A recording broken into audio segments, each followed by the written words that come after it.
When you came back home, how were things, or if they were, how were they different for you? Oh, you know, it wasn't quite the same. And I lost part of my hearing.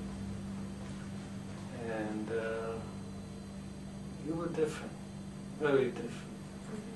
You know, you read today about PTSD. We all had it. We all had it. In some degree. Some had it worse than others. But you live with it. You know, like a subway, trains.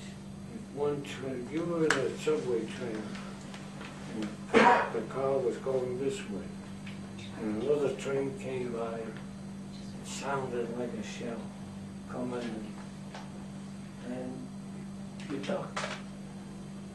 And, at least I did. I felt, oh my God. And, you know, that was it. And I've suffered like that practically all my life. And even now, I'm not normal.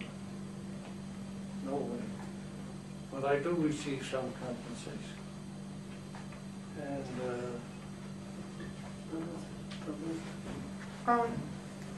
Is this this is my wife's idea.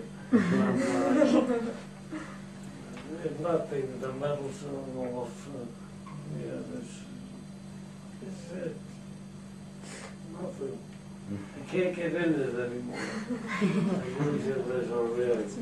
This is called an Eisenhower jacket. Because General Eisenhower, I think, originates. He wore it first. What's it called again? Just can you repeat that? What's it called again? Eisenhower jacket. Right. It's an Eisenhower jacket. It's the official uniform. But any other questions? How do you feel about the war today? Which war? The two wars? The war in Iraq. Terrible. And you want to know something? I do believe that the wars in Iraq and Afghanistan was worse than what we suffered, because we knew who the enemy was, and they don't know who the enemy was. And I feel sorry for them. I really do. That's all I have to say. Do you ever find it hard to speak about your experiences that you went through during war? Do I find it hard? To talk about them, things that you Well, went I through? never spoke about them. I never spoke to my own parents about it. Never. Or my wife initially. Twice recently, I opened up a little bit. But, you know, I never wanted to give a talk like I gave, or even here. Because, you know what, I regard the heroes are the soldiers that die. They're the only heroes. What's this book that you have here? Like, what's this book about? Oh, this is a book about my division, the 36th Division. And I'll just read something very, it says here, I didn't write the book. It says here it is, wait.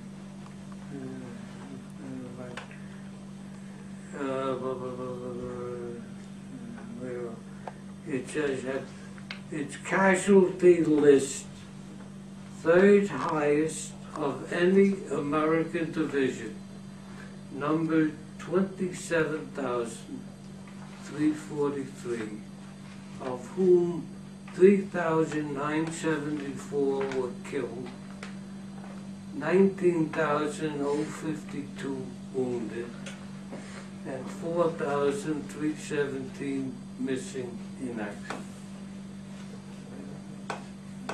And if you look in the back of the book, it has every here, look closely. Just turn to any page and you'll see.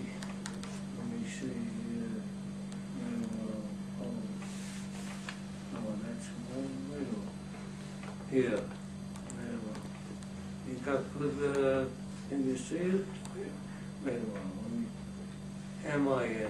You see the MIA? That's missing in action. And if you go down, you'll see they never found his body. You'll see KIA. This here is MIA. And where's the KIAs? Well, maybe this was lucky. There's no KIAs here. But turn to any page. Here, let's see. MIA, KIA, KIA, see? So this division really saw a lot of that, and they paid the price. What's that? Do you have anything to add on the questions that I've asked? Oh, do I have anything to add? Well, I'll tell you a few stories, if you're short stories. Yeah. Well, actually, I got 3.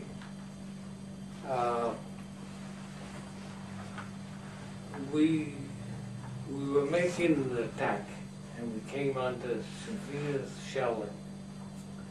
And to the right of me was a medic and other soldiers.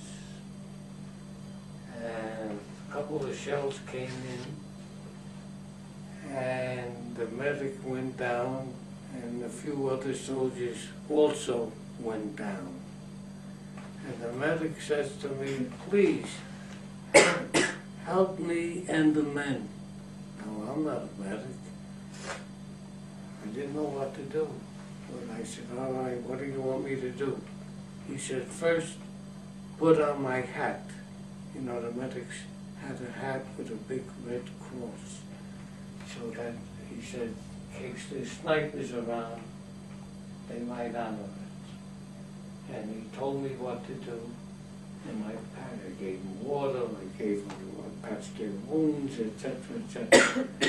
And then the shelling lifted. The rear echelon came up, and I was able to leave. But this medic said, "What's your name?" Because I didn't know. He says, "I'm going to see to it that you get a Bronze Star." And that maybe is the Bronze Star that I got. Okay. Now, one other story. We're also going through France, and we received fire from a house. Looked like a high ranch. We surround the house. And fate, my position was by the front door. A man comes out, dressed in civilian clothes, got his hands up, and he says, "Comrade, comrade." Now that's German. But all of a sudden, he turns around and he runs into the house and I fired. And I ran in after, I'm still puzzled why I ran in after. He's on the floor and he's turning white from shock.